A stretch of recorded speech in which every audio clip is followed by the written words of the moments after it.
Hello दोस्तों, आप सभी का बहुत बहुत स्वागत है, अभिनंदन है। 12th railway NTPC exam 2025। साथीगण, आज 12 अगस्त है और दोस्त आज की इस क्लास में 12 अगस्त से संबंधित सेकेंड शिफ्ट में जिस तरीके से दोस्त क्वेश्चन पूछा गया था, आइए दोस्तों इस क्लास के माध्यम से चर्चा करते हैं।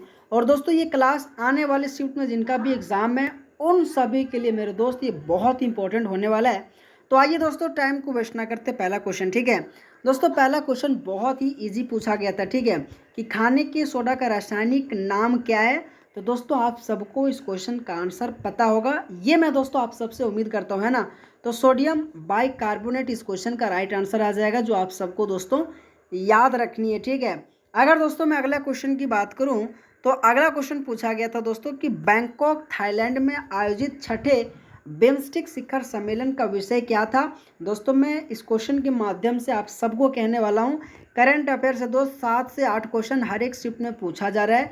तो मेरे दोस्त अगर आपका एग्जाम है तो करंट अफेयर जरूर पढ़ के जानी है। ठीक है, तो दोस्तों आप सबको बतानी कि इस क्वेश्चन का क्या आंसर आ जाएगा। ठीक है, जिसमें से दोस्तों अगर मैं आंसर की बात करूँ तो समृद्ध, लचीले और खुले बिम्स्टेक का इस क्वेश्चन का राइट आंसर आ जाएगा और आप सबको दोस्तों याद रखनी है।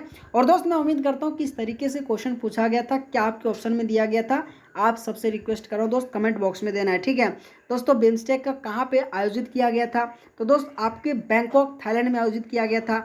अगर ये क्वेश्चन में दिया गया था तो दोस्त आप ज़रूर कमेंट बॉक्स में हमें बताना है। ठीक है, क्योंकि दोस्तों हमें कोई दूसरे के माध्यम से ही मुझे जानकारी मिलता है कि इस तरीके से क्वेश्चन पूछा जा रहा है, तब जाके दोस्तों मैं आप सबको एज ए एनालिसिस करा पा रहा हूँ। ठीक है, तो क्या क्वेश्चन रहा था, आप सब मेरे साथीगण से रिक्वेस्ट कर रहा हूँ, जिन्होंने एग्जाम देने गए होंगे कमेंट बॉक्स में जरूर करिएगा, है ना।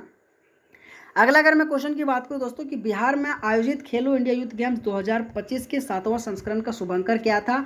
मैं पुनः कह रहा हूं दोस्त, आपके एग्जाम में स्पोर्ट्स, करंट अफेयर, वर्तमान में कौन गया है, पुरस्कार एवं सम्मान, इंडेक्स और इसी के साथ दोस्तों करंट अफेयर, आपको फुल करंट अफेयर पढ़ के जानी है। ठीक है दोस्त, क्योंकि 7 से 8 क्वेश्चन पूछा जा रहा है और मैं हमेशा कहता हूँ, हर एक छात्र से कहता हूँ, स्पोर्ट्स करंट अफेयर आपके एग्जाम के लिए बहुत इंपॉर्टेंट है। ठीक है, तो दोस्तों अगर मैं इस क्वेश्चन का आंसर की बात करूँ ना तो गज सिम्हा इस क्वेश्चन का राइट आंसर आ जाएगा, जो आप सबको साथीगण याद रखनी है। ठीक है, अगर दोस्तों आप सबको क्लास अच्छा लग रहा है दोस्त, मैं आप सबके लिए जो मेहनत कर रहा हूँ यार, क्वेश्चन को दोस्त तुरंत बाइलिंगुअल फॉर्मेट में तैयार करता हूँ, तो कहीं ना कहीं मेहनत लगता है ना। ठीक है, तो दोस्त आप सबसे केवल इतना सा रिक्वेस्ट है, वीडियो को दोस्त लाइक करनी है। और मेरे दोस्त आपको इसी तरीके से अगर आपको एग्ज़ाम एनालिसिस अपने एग्ज़ाम तक चाहिए ना, तो चैनल को दोस्त ज़रूर सब्सक्राइब करके जाइएगा। ठीक है, अगर दोस्तों मैं अगला क्वेश्चन की बात करूं कि कंप्यूटर की अस्थायी मेमोरी क्या कहलाती है, साथीगण आपको आंसर बताना है। ठीक है, कि कंप्यूटर की अस्थायी मेमोरी क्या कहलाती है, जिसमें से ROM, RAM, hard disk, flex memory, ये 4 ऑप्शन दिया गया था। ठीक है, तो साथीगण अगर मैं इस क्वेश्चन का आंसर की बात करूँ ना तो आप सबको दोस्तों बतानी है, तो रैम आ जाएगा। ठीक है, आपके एग्जाम में कई बार दोस्तों पूछा जाता है कि रैम का फुल फॉर्म क्या है, तो रैंडम एक्सेस मेमोरी, और इसी के साथ अगर मैं रोम की बात करूं तो रीड ओनली मेमोरी आ जाएगा। ठीक है, आपके एग्जाम में फुल फॉर्म और इसी के साथ शॉर्टकट संबंधित कंप्यूटर से हमेशा क्वेश्चन पूछा जाता है। तो एज ए मेरे दोस्त आप सबसे रिक्वेस्ट कर रहा हूँ, फुल फॉर्म और इसी के साथ आप सबको शॉर्टकट कंप्यूटर के दोस्तों क्षेत्र से आप सबको याद करके जानिए, है ना। अगर दोस्तों मैं अगला क्वेश्चन की बात करूं कि संपत्ति के अधिकार किस अनुच्छेद के तहत हटाया गया था, ये भी दोस्तों आज के सेकेंड शिफ्ट में दोस्तों पूछा गया था, तो आप सबको दोस्तों बताना है क्वेश्चन का क्या आंसर आ जाएगा। ठीक है, आर्टिकल 19 में दोस्तों बहुत इंपॉर्टेंट है, अभिव्यक्त करने की स्वतंत्रता है।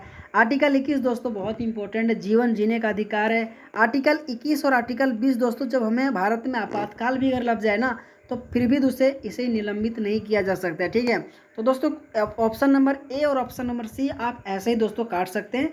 अगर दोस्तों मैं कहूँ 31 और 38 में दोस्त आपको कंफ्यूजन आ सकता है, लेकिन अगर मैं इस क्वेश्चन का आंसर की बात करूँ दोस्तों तो आर्टिकल 31 के तहत संपत्ति का अधिकार दोस्तों हटाया गया था। अगर दोस्तों मैं बात करूँ तो आर्टिकल 300 ए में दोस्तों इसे शामिल किया गया था, जो आपके एग्जाम में हमेशा हमेशा दोस्त क्वेश्चन पूछा जाता है ना। अगर दोस्तों मैं अगला क्वेश्चन की बात करूं कि ग्रैंड ओल्ड मैन इंडिया किसे कहा जाता है, ये भी दोस्त बहुत इंपॉर्टेंट क्वेश्चन है और हमेशा दोस्त आपके एग्जाम में ग्रैंड ओल्ड मैन इंडिया से दोस्त क्वेश्चन पूछा जाता है ना। तो दोस्तों आपके महात्मा गांधी, दादा भाई नौरोजी, बाल गंगाधर तिलक, गोपाल कृष्ण गोखले, ये 4 ऑप्शन दिया गया था, है ना। तो दोस्तों आप सबको बतानी है ग्रैंड ओल्ड मैन इंडिया किसे कहा जाता है, तो दोस्त दादा भाई नौरोजी इस क्वेश्चन का राइट आंसर आ जाएगा। और दोस्त मैं पुनः कह रहा हूँ, जितने भी क्वेश्चन मैं करा रहा हूँ ना दोस्त, सभी क्वेश्चन रियल है, ठीक है। और दोस्त सभी क्वेश्चन आपके 12 अगस्त के दूसरे शिफ्ट में दोस्त जो पूछा गया था, मैं आपको एज एनालिसिस करा रहा हूँ, ठीक है। तो दोस्त मैं उम्मीद करता हूँ आप सबको ये क्लास अच्छा लग रहा होगा, क्वेश्चन का लेवल आप सबको अच्छा लग रहा होगा। और दोस्त मैं पुनः कह रहा हूँ, करंट अफेयर बहुत इंपॉर्टेंट है और क्वेश्चन दोस्त ज़्यादा हाई लेवल वाला नहीं पूछा जा रहा है, एज अ दोस्त मॉडरेट लेवल में क्वेश्चन पूछा जा रहा है, ठीक है। तो दोस्त अपने आप बिलीव करके जाओ एग्जाम देने, है ना। अगला क्वेश्चन दोस्तों कि हाल ही में जारी वैश्विक नवाचार सूचकांक 2024 में भारत का स्थान क्या था। दोस्तों मैंने कहा ना आपके एग्जाम में इंडेक्स बहुत इंपॉर्टेंट है।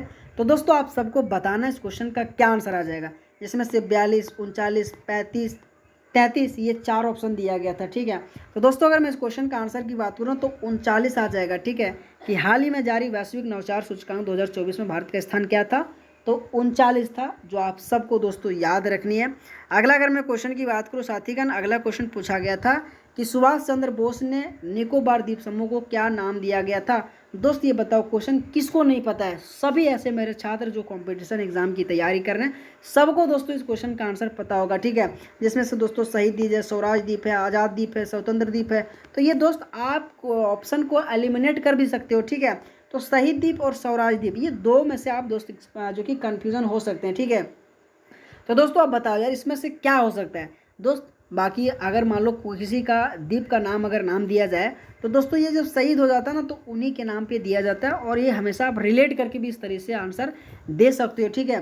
तो दोस्तों अगर मैं क्वेश्चन की बात करूँ, सुभाष चंद्र बोस ने निकोबार द्वीप समूह को क्या नाम दिया था, तो शहीद द्वीप इस क्वेश्चन का दोस्तों राइट आंसर आ जाएगा, है ना। अगला अगर मैं क्वेश्चन की बात करूँ कि भारतीय संविधान का 25वां संशोधन किस वर्ष किया गया था। आप सबसे दोस्तों रिक्वेस्ट कर रहा हूँ कि जितने भी संविधान संशोधन है याद करके जरूर जाना। दोस्तों आपके एग्जाम में 42वां संशोधन पूछ चुका है, आपके एग्जाम दोस्तों इसी अंडर ग्रेजुएट एग्जाम में दोस्तों आपके 44वां संविधान संशोधन पूछ चुका है, इसी के साथ 61वां संविधान संशोधन पूछ चुका है, और दोस्तों आज के पेपर में 25वां संविधान संशोधन पूछा है, ठीक है। तो दोस्तों आप सबको बतानी, इसी के साथ 106वां संशोधन पूछ चुका है। तो कहीं ना कहीं दोस्त जो मैं बता रहा हूँ ना यार, अगर आप एग्ज़ाम से पहले अपने आप में अगर इम्प्लीमेंट कर रहे हो ना यार, तो कहीं ना कहीं दोस्त आपके लिए और अपने लाइफ के लिए दोस्त ये बहुत अच्छा क्लास होने वाला है। और एज अ दोस्त मेरे जहाँ तक अनुभव में आप सबको अच्छे तरीके से बता रहा हूँ, ठीक है। तो बस दोस्त अगर मैं आपके लिए इतना कर सकता हूँ तो आप सबका भी रिक्वेस्ट है, हमें भी सपोर्ट करनी है, ठीक है। तो 1971 इस क्वेश्चन का राइट आंसर आ जाएगा। और इसी साल दोस्तों 25वां संशोधन जो कि पारित किया गया था, आप सबको याद रखनी है। अगला अगर मैं क्वेश्चन की बात करूँ दोस्तों कि ताप बढ़ने से ध्वनि की चाल में क्या परिवर्तन होता है। दोस्तों क्वेश्चन हिंदी और इंग्लिश दोनों में है ना। ऐसे मेरे छात्र अगर आप हिंदी से हैं तो हिंदी पढ़ो, इंग्लिश से अगर हैं तो इंग्लिश से पढ़ो, ठीक है। एज अ और भी लैंग्वेज से अगर कोई है मेरा दोस्त तो हिंदी आपको नहीं समझ में आता तो आप इंग्लिश से भी क्वेश्चन प्रैक्टिस कर सकते हो, है ना। तो दोस्त आपके लिए बहुत अच्छे तरीके से काम किया जाता है ना। अगर एज अ मैं फील्ड में टीचर के रूप में काम कर रहा हूँ तो मैं हर एक चीज़ दोस्तों आपके लिए सोचता हूँ, है ना। तो दोस्त अगर मैं इस क्वेश्चन का आंसर की बात करूँ तो ताप बढ़ने से ध्वनि की चाल में भी परिवर्तन होता है, तो ये भी दोस्त बढ़ती है ना। तो दोस्त आप सबको क्लास कैसा लगा, अगर दोस्तों आप सबको क्लास अच्छा लगा होगा तो आप सबसे रिक्वेस्ट है वीडियो को दोस्त लाइक करनी है और चैनल को जरूर सब्सक्राइब करनी है, ठीक है। ऑल द बेस्ट, आप सबका बहुत बहुत धन्यवाद, थैंक यू सो मच।